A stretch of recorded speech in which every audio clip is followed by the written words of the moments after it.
was going to be a one-time thing.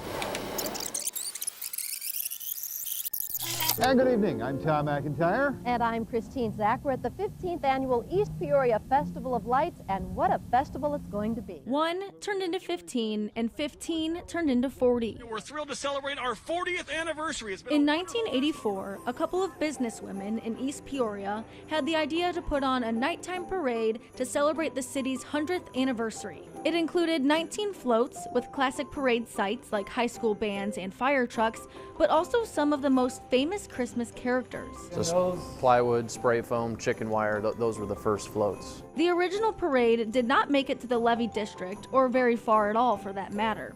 It traveled less than half a mile down Washington Street, but today's festival chairman, Corey Brown, says it did pique a lot of interest. People are like, man, maybe we got something here, you know. Then you have all these volunteers and community input and hours of labor, and they found some incredibly skilled folks to start building those things. The invention of pencil steel was monumental in the creation of the floats we see today, and it came just in time as the parade began to grow. It's smaller than a big steel rod, so you can clip lights onto it and bend it to make 3D shapes. The riverboat back in the day, Puff, Batmobile, those are all built in the 80s, and they're still around today, just with new lights, trailers, fabrication, but those things are from the first couple festival parades. The 3D floats that are still in the parade fleet were built around old junker cars, golf carts, or city vehicles to help the festival board save money. However, they were very old, beat up, unsafe for the road, and filled with animal waste. John Broshears, one of the men who pioneered the parade, says only half the floats would actually make it through the entire route. They'd have a truck in between every float. So if that vehicle broke down, they could hook pull up and pull it. It was terrible.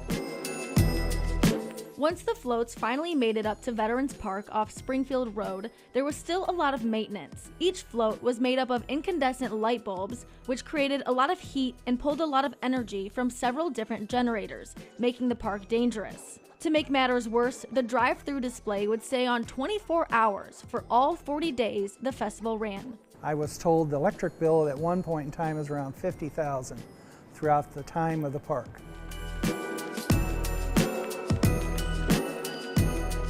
On top of that, the festival board had volunteers devoted to pulling every individual light bulb off the floats at the end of the year and replacing them with new ones to make sure the season started off bright. That is an impossible 365-day-a-year task, and it just doesn't work like that. People get tired, people don't come back, or people have passed away. Broshears and others who were the brains behind the operation decided to switch things up as technology became more advanced and use LED lights, timers, and trailers to make the festival safe, sustainable, and functioning for the leaders today.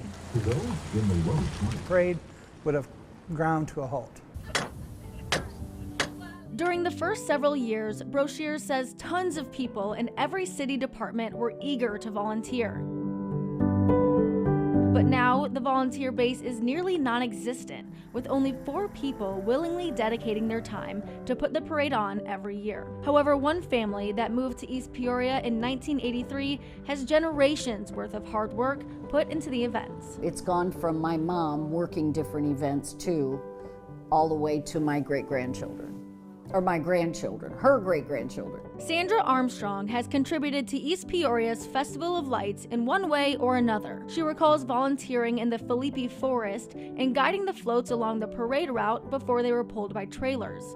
Now, she's in charge of the FOLEPI Town Trackdown and Ornament Hunt. I was just glad that we were part of the beginning so that we could see it evolve. It's nice to know that it's been able to continue year after year and we haven't lost it. Armstrong says there have been enough changes throughout the years, whether it be through technology or switching up the contests, to keep people interested. But it wouldn't be a tradition if some things didn't stay the same. Participating in events, watching the parade from the sidewalk, and driving through the Winter Wonderland every year Some candy canes in there for you, okay? is how Armstrong captures the magic of Christmas. There's a lot of obligations, as you well know, during the Christmas season, but that is one thing that we try and make a priority of if we can. In East Peoria, Madison Porter, 25 News.